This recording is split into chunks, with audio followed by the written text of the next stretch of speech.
नमस्कार, मैं रवीश कुमार। जिस मसले पर सरकार चुप है उस मसले पर चुप्पी कांग्रेस ने तोड़ी है।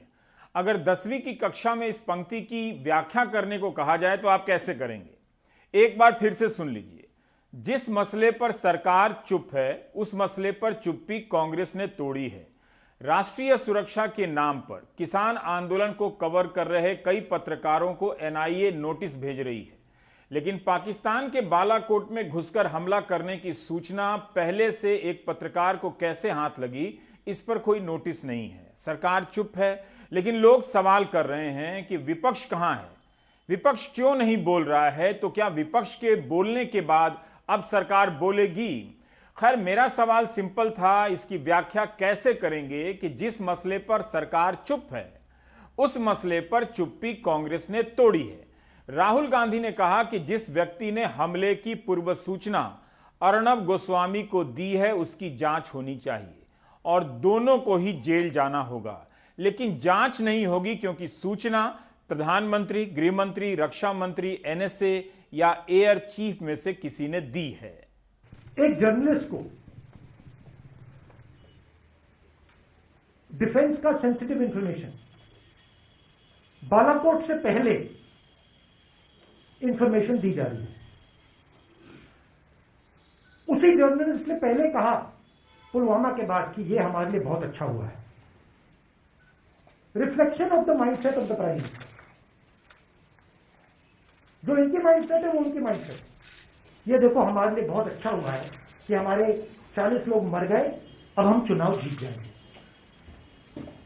आपने इंफॉर्मेशन दी, इंफॉर्मेशन चार पांच लोगों के पास थी। ऐसे मिशन में पायलट के पास नहीं होती। ऐसे मिशन में पायलट को लास्ट मिनट में मिलती है। एयर चीफ के पास थी, prime minister, home minister, defence minister. इन 5 लोगों में से किसी ने इस व्यक्ति को यह इंफॉर्मेशन दी। ये क्रिमिनल एक्शन, पता लगाना पड़ेगा किसने दी और उन दोनों को जेल में जाना पड़ेगा और यह प्रोसेस शुरू हो जानी चाहिए। मगर ये प्रोसेस शुरू नहीं होगी, मैं बता दूंगा आपको क्यों। क्योंकि प्रधानमंत्री ने इंफॉर्मेशन दिया होगा।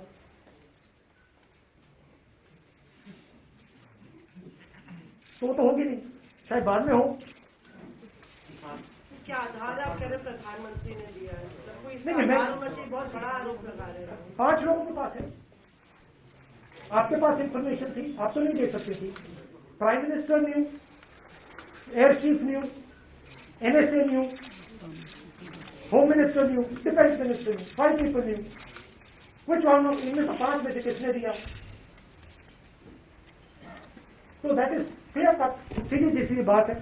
पत्रकारों के पूछे गए सवालों के जवाब में राहुल गांधी कहते हैं कि अर्नब गोस्वामी को बचा लिया जाएगा। राहुल का आरोप है कि प्रधानमंत्री या राष्ट्रीय सुरक्षा से जुड़े 4 अन्य प्रमुख लोगों ने ही अर्नब को पाकिस्तान पर हमले की सूचना 3 दिन पहले दी होगी। यह कोई सामान्य आरोप नहीं है।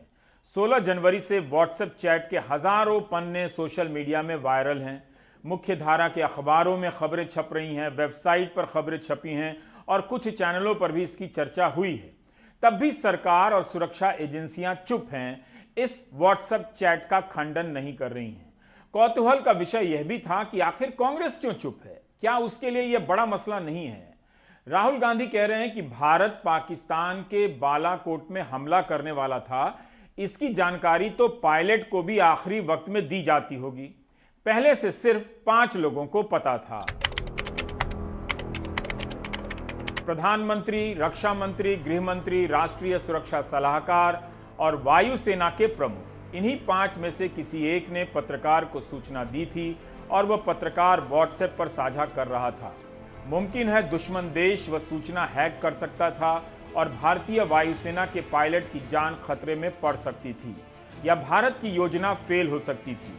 हैरानी की बात है कि इन 5 में से किसी ने अभी तक व्हाट्सएप चैट के बारे में कुछ नहीं बोला है, या अगर अफवाह है या इसमें कोई आधार नहीं है तो भी इसका खंडन कर दिया जाना चाहिए था।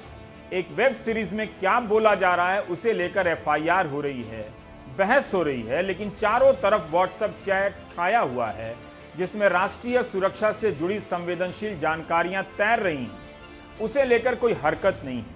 राहुल गांधी कहते हैं कि इन 5 में से किसी एक को और पत्रकार को भी जेल की सजा होनी चाहिए। 16 जनवरी से रिपब्लिक टीवी के मालिक और एंकर अर्नब गोस्वामी का व्हाट्सएप चैट वायरल है। आमतौर पर ऐसे मामले में संज्ञान लेने वाली संस्था एनआईए भी सक्रिय नहीं है। कम से कम मुंबई पुलिस से पूछ सकती थी कि इस चैट की सच्चाई क्या है। गृह मंत्रालय पूछ सकता था मुंबई पुलिस से या महाराष्ट्र सरकार से कि इसकी सच्चाई क्या है। देश को उसके बाद बताया जा सकता था, नहीं बताया गया। सरकार क्या इसलिए चुप थी कि विपक्ष भी इस चैट पर बोलने से संकोच कर रहा है? लेकिन लोग तो बातें कर रहे हैं। यह मामला क्या है, अब इस पर आते हैं। आप जानते हैं कि मुंबई पुलिस ने टेलीविजन रेटिंग पॉइंट टीआरपी को लेकर फर्जीवाड़े का मामला उजागर किया है।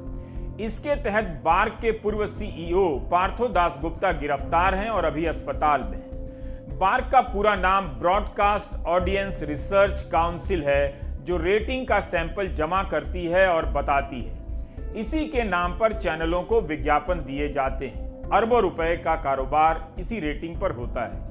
मुंबई पुलिस के अनुसार अर्नब ने पार्थो दासगुप्ता को कथित तौर पर 30 लाख रुपए दिए हैं और बदले में दासगुप्ता उनकी मदद करते रहे कि कैसे रेटिंग आ सकती है और भीतर की जानकारी देते रहे। इससे अर्नब ने फर्जी रेटिंग हासिल की और करोड़ों कमाए। इसी सिलसिले में जांच के बाद पुलिस ने 3000 पन्नों की एक रिपोर्ट फाइल की है। इन पन्नों में दासगुप्ता और अर्नब गोस्वामी के बीच की बातचीत का ब्यौरा है, व्हाट्सएप चैट है। इसी बातचीत के एक हिस्से में अर्नब गोस्वामी पार्थो दासगुप्ता से पाकिस्तान पर हमले की बात कर रहे हैं, जिसे लेकर विवाद हो गया है। बवाल नहीं हुआ है, क्योंकि बवाल तो आईटी सेल के सक्रिय होने के बाद होता है। यह बातचीत कोई मामूली नहीं है। चुप्पी इतनी ही है कि आमतौर पर अर्नब के पक्ष में ट्वीट करने वाले सरकार के मंत्री भी अर्नब के लिए ट्वीट नहीं कर रहे हैं, प्रो अर्नब नहीं हो रहे हैं। अगर वे देश के लिए ट्वीट नहीं कर सकते तो कम से कम उन्हें अर्नब के लिए तो ट्वीट करना चाहिए। पत्रकारों के सवाल और राहुल गांधी के बयान के कारण यह बताना जरूरी हो जाता है कि व्हाट्सएप चैट में अर्नब गोस्वामी कथित तौर पर क्या बात कर रहे हैं। 26 फरवरी 2019 को भारतीय वायुसेना पाकिस्तान के बालाकोट में हमला करती है। देश को ऐसे बताया जाता है कि गुप्त मिशन था और पहली बार पता चला है हमले के बाद, जब मिशन पूरा हो जाता है। लेकिन अर्नब गोस्वामी को यह सूचना 3 दिन पहले से थी और वे इस बारे में पार्थो दासगुप्ता से बात कर रहे थे। अर्नब गोस्वामी 23 फरवरी को यह चैट कर रहे थे। इस चैट में अर्नब गोस्वामी कहते हैं कि हां, एक और बात, कुछ बड़ा होने वाला है। तब पार्थो दासगुप्ता पूछते हैं, दाऊद? अर्नब गोस्वामी कहते हैं, नहीं सर, पाकिस्तान, इस बार कुछ बड़ा होने वाला है। पार्थो दासगुप्ता कहते हैं, ऐसे वक्त में उस बड़े आदमी के लिए, बिग मैन के लिए अच्छा है, तब वो चुनाव जीत जाएंगे, स्ट्राइक या उससे भी कुछ बड़ा। अर्नब गोस्वामी कहते हैं, सामान्य स्ट्राइक से भी काफी बड़ा, और साथ ही इस बार कश्मीर में भी कुछ बड़ा होगा।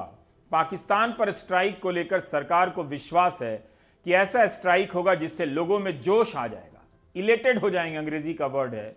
बिल्कुल यही शब्द इस्तेमाल किए गए थे। अर्नब कहते हैं, this is a criminal act, giving official secret information to a journalist is a criminal act, both on the part of the person who accepted it and on the part of the person who give it. These people call themselves patriots, right? There's nothing patriotic about putting our Air Force at risk. There's nothing patriotic about taking political advantage so that our aircraft get shot down, so that the Pakistanis know that our Air Force is coming, right? If Mr. Arnab Goswami knows, if it is on his WhatsApp, I assume the Pakistanis also know. It's not a very big jump. Right? So it is a criminal action. Rahul Gandhi ने अर्नब गोस्वामी को mister Arnab Goswami कहा। अर्नब गोस्वामी अपने show में राहुल गांधी का नाम कैसे लेते हैं आपको पता होगा और बहुतों को अच्छा भी लगता होगा। अर्नब इसी तरह महाराष्ट्र के मुख्यमंत्री उद्धव ठाकरे का नाम लिया करते थे। मुंबई पुलिस के कमिश्नर को किस तरह से अपने शो में नाम लेकर बुलाते थे उस पर अब आप गौर नहीं करना चाहेंगे, मगर बहुतों को अच्छा लगता था, क्योंकि दर्शकों के दिमाग के रास्ते अब बंद कर दिए गए हैं। वैसे पता नहीं अर्नब अब उद्धव ठाकरे और मुंबई पुलिस कमिश्नर परमबीर सिंह को पहले की तरह नाम लेकर ललकारते हैं या नहीं। बहरहाल व्हाट्सएप चैट में जो बातचीत हो रही है वो महज संयोग नहीं लगती है। 3 दिन बाद हमला होता है और उसी तरह 3 दिन पहले कश्मीर के बारे में उन्हें पता है, जो अपनी कथित चैट में कहते हैं कि धारा 370 समाप्त होने वाला है। ये सब कुछ पार्थो दासगुप्ता से कह रहे हैं और इसे मुंबई पुलिस को अभी साबित भी करना है। इस तरह की जानकारी सिर्फ सुरक्षा के लिए भयानक नहीं है, बल्कि देश के लोकतंत्र के लिए भी खतरनाक है। अब आप फ्लैशबैक में 2019 के आम चुनावों में खुद को ले जाइए। क्या वाकई चुनाव में जोश पैदा करने के लिए यह सब कुछ हुआ, या ऐसा करने से पहले यह भी सोचा गया कि हमला होगा तो जनता में जोश पैदा होगा और चुनाव में फायदा होगा और वह दूसरे सवालों को भूल जाएगी जनता और वोट देने लग जाएगी। बालाकोट के प्रहार से आतंकी खौफ में है। हमने घर में घुसकर मारा। ऐसा करने के लिए कितने ही चैनल काम में लगा दिए गए होंगे। एक आंधी चली और सारे मुद्दे धूल में उड़ गए। क्या अब चुनाव जीतने के लिए राष्ट्रीय सुरक्षा का दोहन किया जाएगा? अगर यह चुनाव के लिए किया गया तो सोचिए कितना खतरनाक हो सकता है। आपने अपने विवेक से मतदान किया या आपको बेवकूफ बनाया गया ताकि आप खास तरह से मतदान कर सकें? मैं सारी बातें हिंदी में बता रहा हूं। यह सब सोचकर ही मेरी इंग्लिश जो भी थोड़ी बहुत है हवा हो गई है। यह बेहद खतरनाक खेल है कि स्ट्राइक हो और गोदी मीडिया कवरेज के तूफान में उसे बदल दिया जाए ताकि गांव-गांव में लोग बौरा जाएं। लेकिन 1 मिनट के लिए सोचिए कि अगर व्हाट्सएप चैट से यह जानकारी दुश्मन के हाथ लग जाती तो कितना बड़ा संकट आ सकता था। सीमित हमले की योजना व्यापक हमले में बदल सकती थी और फिर कुछ भी हो सकता था। अब जब आपको यह पता चल रहा है कि एकजुटता का यह खेल वोट के लिए खेला गया होगा, तो आप कैसा महसूस कर रहे होंगे? आप क्या इसलिए इस चैट पर चुप हैं और कोशिश हो रही है कि इसकी खबर गांव-गांव तक ना फैले कि आप दुविधा में ना पड़ें? इसलिए इस कथित चैट पर सरकार को अब तक स्पष्टीकरण कर देना चाहिए था। एनआईए को संज्ञान लेना चाहिए था। 16 जनवरी से यह खबर सोशल मीडिया में वायरल है। यह चिंता से आगे की बात है कि राष्ट्रीय सुरक्षा की गंभीर योजना में टीवी चैनल को शामिल किया गया। इससे करोड़ों लोगों के विवेक पर हमला किया गया और चैनल ने करोड़ों रुपए से कथित तौर पर कमाने का जुगाड़ किया। अब देखिए, पिछले साल जून जुलाई के महीने में रिया चक्रवर्ती का मसला छाया था। व्हाट्सएप चैट ही तो था।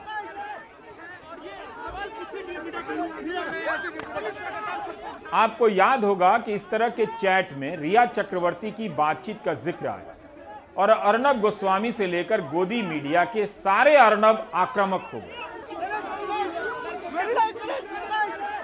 इस लड़की को सरेआम कैमरों से घेर लिया गया। ऐसा माहौल बनाया गया कि देखते देखते ये जेल की सलाखों के पीछे पहुंचा दी गई। यह भी तो व्हाट्सएप चैट है, तो फिर गोदी मीडिया के बाकी अर्नब क्यों चुप हो गए हैं? आप अगर अब भी गोदी मीडिया के इस खेल को लेकर सतर्क नहीं हैं, तो महान भारत का वह लोकतंत्र बर्बाद हो जाएगा जिसे हासिल करने के लिए साधारण लोगों ने 150 साल तक कुर्बानियां दी, फांसी पर चढ़ गए। आपको समझना होगा कि किस तरह से 150 चैनलों के जरिए आज की राजनीति और चुनाव का खेल खेला जा रहा है। यह वो मीडिया है जो आप में से किसी को कभी भी रिया चक्रवर्ती की तरह घेर सकता है और पूरे देश को यकीन दिला सकता है कि आप अपराधी हैं। अर्नब के चैट की जांच होनी चाहिए। अर्नब को यह सूचना किसके जरिए मिली? बातचीत से मिली या अर्नब किससे मिलने गए थे, या अर्नब यूं ही कह रहे थे? क्या यह फैसला ऑफिशियल सीक्रेट एक्ट के तहत नहीं आता है? पत्रकारों को सूचना के अधिकार के तहत जुटाई गई जानकारी पर रिपोर्ट करने के कारण कई बार इस तरह के संगीन मामले लगा दिए जाते हैं, जेल भेज दिया जाता है। क्या आप समझ पा रहे हैं कि किस तरह देश के जनमत को भटकाने के लिए कश्मीर और बालाकोट हमले की जानकारी मीडिया के एक एंकर के साथ साझा की जाती है, और जो इस वक्त में जरूरत से ज्यादा आक्रामक हो जाता है? ऐसे वक्त में सरकार की वकालत करने लगता है, हमले के बाद अपने स्टूडियो में दौड़ने लगता है, हाँफने लगता है और सवाल करने वालों को ललकारने लगता है। क्या राहुल गांधी के इस आरोप में दम है कि इस मामले में कुछ नहीं होगा? एक जर्नलिस्ट को डिफेंस का सेंसिटिव इंफॉर्मेशन बालाकोट से पहले इंफॉर्मेशन दी जा रही है। उसी जर्नलिस्ट ने पहले कहा पुलवामा के बाद कि यह हमारे लिए बहुत अच्छा हुआ है। Reflection of the mindset of the prime minister. जो इनकी माइंडसेट है वो उनकी माइंडसेट। ये देखो हमारे लिए बहुत अच्छा हुआ है कि हमारे 40 लोग मर गए, अब हम चुनाव जीत जाएंगे। इतना तो कहना पड़ेगा कि जब यह व्हाट्सएप चैट सामने आया तो सबने सतर्कता बरती, किसी ने जल्दबाजी नहीं की। और यह अच्छा है कि व्हाट्सएप का चैट है, एक बार रुककर समझ लेना चाहिए, पता नहीं सही हो या गलत हो। सबसे पहले प्रशांत भूषण ने इसे लेकर ट्वीट किया, फिर कुछ वेबसाइट ने इसे खबर के रूप में बनाया। पहला सवाल ये खड़ा होता है कि इन व्हाट्सएप चैट्स की विश्वसनीयता क्या है। पहली बात तो मुंबई पुलिस ने बकायदा अपने चार्जशीट के साथ एविडेंस के तौर पर लगाई है। दूसरी बात यह है कि इसको फैब्रिकेट करना, इतनी लंबी लंबी चैट्स, मतलब करीब 500 पेज से ज़्यादा की हैं, इतनी सारी चैट्स को फैब्रिकेट करना कोई आसान काम नहीं होता। और अगर उन चैट्स को देखा जाए तो उसमें जो डेट हैं और टाइम है और जिन इवेंट्स का जिक्र हो रहा है उससे साफ जाहिर है कि वो बिल्कुल ठीक बैठ रहे हैं। उसमें एक इंटरनल कंसिस्टेंसी है और उसमें एक रिंग ऑफ ट्रूथ है। जब इस तरह की डिटेल्ड एविडेंस को या चैट्स को देखा जाता है या वीडियोस को देखा जाता है तो उसमें ये चीज़ सामने आ जाती है, पता लग जाता है कि ये फैब्रिकेटेड हो नहीं सकती, कोई जना इतना डिटेल्ड फैब्रिकेट कर नहीं सकता। अब दूसरा सवाल है कि ये चैट्स क्या दिखा रही हैं। पहले तो ये दिखा रही हैं कि हमारा गोदी मीडिया जो है किस तरह से, अर्नब गोस्वामी किस तरह से सरकार के लैप में बैठा हुआ है, जिसको हम कहते हैं लैपडॉग मीडिया, और सरकार को फायदा दिलाने के लिए, मोदी जी को फायदा दिलाने के लिए सब अपने शोज और अपने डिस्कशंस उस तरह से कर रहा है। दूसरी तरफ वो ये दिखाता है कि सरकार के ऊपर इनका कितना इन्फ्लुएंस है, कि पार्थो दासगुप्ता अर्नब गोस्वामी से ये कह रहे हैं कि भाई आप हमको पीएमओ में कोई नौकरी दिलवा दीजिए। तो हर जगह जगह ये बात सामने जाहिर होती है कि सरकार और अर्नब गोस्वामी एक कोजी क्लब की तरह है, जिसमें कि अर्नब सरकार को फायदा कराने के लिए अपने मीडिया का इस्तेमाल कर रहा है और सरकार उसको तरह तरह के फेवर्स दे रही है। फिर मनीष तिवारी जो कांग्रेस के नेता हैं, उन्होंने बेहद सतर्कता के साथ ट्वीट किया और उसके बाद तृणमूल की सांसद महुआ मोइत्रा ने। इन सभी ने सीधे आरोप लगाने के बजाय प्रश्नवाचक चिन्हों का इस्तेमाल किया और बाकी जवाब सरकार पर छोड़ दिया, जो आया नहीं। मनीष तिवारी का ट्वीट था कि अगर मीडिया के कुछ हिस्से में जो रिपोर्टिंग हो रही है और वो सही है तो 2019 के आम चुनाव और बालाकोट के स्ट्राइक से रिश्ता बन जाता है। क्या चुनाव के लिए राष्ट्रीय सुरक्षा का दोहन किया गया? क्या इसकी जांच संयुक्त संसदीय दल से नहीं होनी चाहिए? राजद सांसद मनोज झा ने भी ट्वीट किया है कि यह डीप स्टेट का काम लगता है। तृणमूल नेता महुआ मोइत्रा ने भी ट्वीट किया था कि देश जानना चाहता है। व्हाट्सएप ऐप चैट से यह साफ साफ पता चलता है कि सरकार ने बालाकोट स्ट्राइक और धारा 370 के हटाए जाने की बात एक टीवी एंकर को पहले ही दे दी थी। ये क्या हो रहा है? क्या मैं ही हूं जिसे लगता है कि मोदी शाह को हमें जवाब देने की जरूरत है? इतने दिनों में जवाब आ जाना चाहिए था। There was a clear violation of the Official Secrets Act. There was a clear violation of all basic tenets of national security. And that an anchor close to the government is sitting in Bombay and has knowledge about attacks 5 days ago and is gloating about them, saying this is a big one. And the ratings agency head is saying that, this is going to help the big man come back. This is something that we've been saying all along. But I think that just shows it in black and white. Right. I think that's the big issue here, is that this particular anchor has lectured the entire country time and again on national security. एक महत्वपूर्ण गोपनीय सैन्य पहल की जानकारी पहले से कैसी थी इन्हें, और अगर ये जानकारी उन्हें उपलब्ध है तो जाहिर है कि अति महत्वपूर्ण ओहदेदार लोगों में से ही कोई एक है, जो टॉप के 3-4 लोग हैं। दूसरे किसी मुल्क में तब तक सरकार गिर चुकी होती, और यहां पूरी की कोशिश की जा रही है कि किस प्रकार इस पर पर्दा डाला जा सके। मैं समझता हूं इस व्हाट्सएप चैट में, इसके खुलासे में, इसकी पृष्ठभूमि और आने वाले दिनों में जो चीजें होंगी उससे पता चलेगा कि एक देश के रूप में हमारी यात्रा कहां से चल के कहां पहुंच गई है, और राष्ट्रवाद यही वगैरह सारी चीजें बेमानी हैं। अंततः ये 3-4 लोगों के बीच का एक ऐसा खेल है जिसमें जवानों की शहादत होती है और कोई गिद्ध की तरह वहां उड़ता रहता है। तो आपने देखा कि विपक्ष के नेता ने जरूरत से ज्यादा सतर्कता बरती। वे संभल कर बयान दे रहे थे। सुरक्षा मामलों पर बोलने वाले रिटायर्ड फौजी अफसर भी आमतौर पर इस मामले में चुप रहे, लेकिन lieutenant general retired Rameshwar Rao ने ट्वीट कर दिया और सवाल उठा दिया। अभी हाल ही में व्हाट्सएप चैट के कुछ अंश जो कि मीडिया के जरिए हम सबको दिखाए गए हैं, इसकी असली गंभीरता तो तभी पता चल पाएगी जब इसके ऊपर एक तफसील से और गहराई से इंक्वायरी की जाएगी। लेकिन इन सब के चलते एक बात तो साफ है कि सत्ता के गलियारों में इस तरह की साठगांठ और इन सब बातों का होना हमारे देश के नेशनल सिक्योरिटी के लिए आने वाले समय में खतरा पैदा कर सकती है। अर्नब एक काम कर सकते हैं, सेना के जिन रिटायर्ड अफसरों के साथ बहस करते थे उन्हें लेकर महफिल जमा सकते हैं कि उनके पास सूचना होना देश की सुरक्षा को कोई खतरा नहीं है, क्योंकि अर्नब ही देश हैं और देश ही अर्नब है। गोदी मीडिया और आईटी सेल के ज़माने में अब कुछ भी साबित किया जा सकता है। 2 और 2 4 की जगह 5 साबित किया जा सकता है। इम्तहान में आएगा और आपको जवाब भी देना पड़ेगा। राहुल गांधी की प्रेस कॉन्फ्रेंस खत्म होते ही सूचना प्रसारण मंत्री प्रकाश जावड़ेकर बीजेपी के मुख्यालय में प्रेस कॉन्फ्रेंस करेंगे। जाहिर है पत्रकारों ने सवाल व्हाट्सएप चैट में बालाकोट स्ट्राइक को लेकर जो बातचीत हो रही है और राहुल गांधी ने जो कहा था उसे लेकर पूछा, मगर प्रकाश जावड़ेकर ने साफ साफ कह दिया कि उनकी ये प्रेस कॉन्फ्रेंस राहुल गांधी पर है जो उन्होंने खेती के बारे में कही है।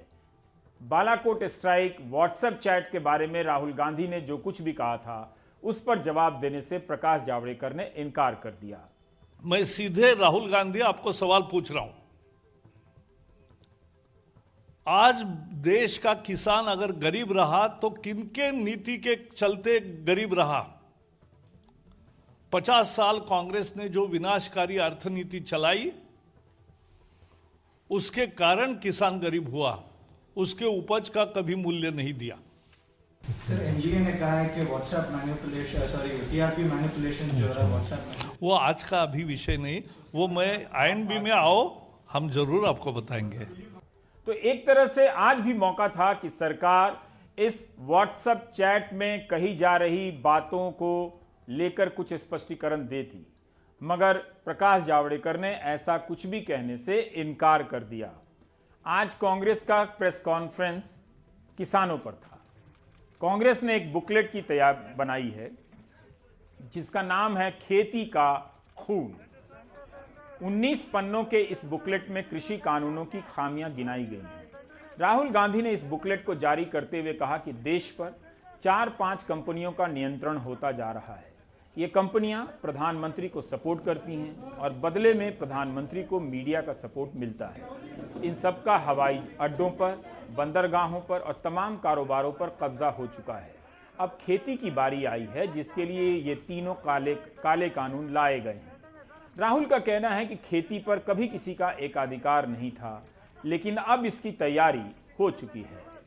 पावर देखिए, एयरपोर्ट देखिए, पोर्ट्स देखिए, टेलीकॉम देखिए, जहां भी आप देखेंगे उन्हीं 4-5 लोगों की मोनोपोली बन रही है। मतलब इस देश के 4-5 नए मालिक हैं। 4-5 लोगों के हाथ में पूरा का पूरा एग्री हिंदुस्तान की खेती का ढांचा नरेंद्र मोदी जी दे रहे हैं।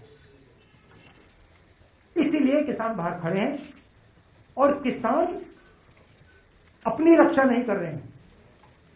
और ये हमारे मिडिल क्लास भाइयों को और खासतौर से युवाओं को समझना होगा, वो आपकी रक्षा कर रहे हैं, वो आपके भोजन की रक्षा कर रहे हैं। राहुल गांधी कृषि कानूनों के बहाने 3-4 कंपनियों के एकाधिकार का सवाल उठा रहे हैं। 3-4 कंपनियों का नाम नहीं लिया, लेकिन जिस संदर्भ में नाम लिया ये उम्मीद रही होगी या की जाती है कि लोग और जानें। लेकिन क्या कांग्रेस बताएगी कि भारत में भविष्य में 3-4 कंपनियों का एकाधिकार ना हो, उसके लिए वो कैसा सिस्टम बनाएगी? क्या उसे लेकर पब्लिक के बीच अपनी नई आर्थिक समझ पेश करने जा रही है, मुद्दा बनाएगी? क्या कांग्रेस पार्टी उन क्षेत्रों का भी हाल बताएगी कि इनके एकाधिकार से वहां चीजें खराब हुई हैं या बेहतर हुई हैं? पत्रकारों ने राहुल गांधी से पूछा कि बीजेपी के अध्यक्ष जेपी नड्डा उन पर आरोप लगा रहे हैं कि राहुल किसानों को भड़का रहे हैं। मेरा कैरेक्टर है, मैं ना नरेंद्र मोदी से ना इन लोगों से डरता हूं, मुझे कोई फर्क नहीं पड़ता। ठीक है, मैं साफ सुथरा आदमी हूं, मुझे ये छू नहीं सकते, बात समझिए। हाँ, गोली से मार सकते वो अलग बात है, मगर छू नहीं सकते। और मैं देशभक्त हूं, मैं अपने देश की रक्षा करता हूं। ठीक है, और मैं करता जाऊंगा, मैं अकेला खड़ा हो जाऊंगा, पूरा देश अलग से दूसरे साइड हो जाएगा, मगर मैं अकेला खड़ा होकर खड़ा हो जाऊंगा, मुझे कोई फर्क नहीं पड़ता। ये मेरा धर्म है, मैं उनसे भी ज्यादा फैनेटिक हूं। ठीक है, और यहां क्या हो रहा है, जिस चीज के लिए देश लड़ा था 70-80 साल पहले, वो फिर से हो रहा है। आज मेरी बात मत मानो, जब गुलाम बन जाओगे तो फिर मानना, मेरे लिए एक्सेप्टेबल है, मैं तो गुलाम नहीं हूं ना। और अब चलते हैं रविश रंजन के पास, जो पलवल की तरफ गए थे, वहां आए किसानों की रियलिटी देखने। रविश रंजन की मुलाकात एक किसान रणवीर भादो से हुई, जो 1.25 महीने से हरियाणा राजस्थान बॉर्डर पर धरने पर बैठे हैं। रणवीर के साथ 2017 में कॉन्ट्रैक्ट खेती को लेकर एक कंपनी ने उनकी 10 एकड़ जमीन को लीज पर लेकर 4 करोड़ 80 लाख रुपए बैंक से लोन लिया। कंपनी भाग गई। अब रणवीर सिंह अपनी ही जमीन का ब्याज चुकता कर रहे हैं। धोखाधड़ी का शिकार हुए रणवीर इसलिए किसान आंदोलन में आए हैं और वहां पर डटे हुए हैं। भादो साहब, ये बताइए, ये आपके साथ जो फ्रॉड हुआ है, किस तरीके का फ्रॉड है, कितने रुपए का फ्रॉड एक जो है वो निजी कंपनी ने किया है, थोड़ा संक्षिप्त में बताइएगा। ये 5 करोड़ 60 लाख का है। 5 करोड़ 60 लाख रुपए का फ्रॉड किया है जी, और आपकी 10 एकड़ की जमीन पर। हाँ, और उसमें उसने 4 करोड़ 80 लाख रुपए वो ले गया, वो करना चाहता, कंपनी लेके भाग गई। अब जमीन के कुर्की के आदेश भी एसडीएम साहब निकाल चुके हैं, निवेदन भी किया, लेकिन वो तो अपनी जगह सही है, उनका तो कोई इसमें है नहीं, उन्होंने निवेदन माना भी है, वो इसकी जांच के भी कहा है उन्होंने।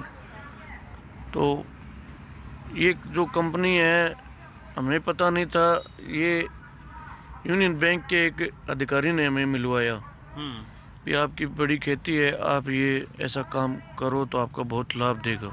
तो हमने इसे एग्रीमेंट भी करवाई है, रजिस्टर्ड भी है, रजिस्ट्रार ऑफिस में भी सब कुछ रजिस्टर फीस भर के काम हुआ है, कोई ऐसा ही नहीं है। और उन्होंने एक कितने पड़ी अनुराग जी, एक पर 96 लाख रुपए, 1 करोड़ 5,60,000 का प्रोजेक्ट था, उसका लोन सेक्शन हुआ था। उन्होंने उसमें से 90% बिना काम किए पेमेंट उनके खाते में रिलीज कर दी। तो आप इसको देख सकते हो भी ये फ्रॉड है या नहीं। मुझे पता है आप आज यही सोच रहे होंगे कि मिस्टर अर्नब गोस्वामी को बालाकोट स्ट्राइक से 3 दिन पहले किसने सूचना दी? क्या वो हमला चुनाव में हवा बदलने के लिए किया गया था? क्या आपको चिंता हो रही है? नहीं ना, मुझे आपसे यही उम्मीद थी। पेट्रोल 85 रुपया लीटर है, ये छोटा सा गुड न्यूज़ है। बाकी ब्रेक के बाद।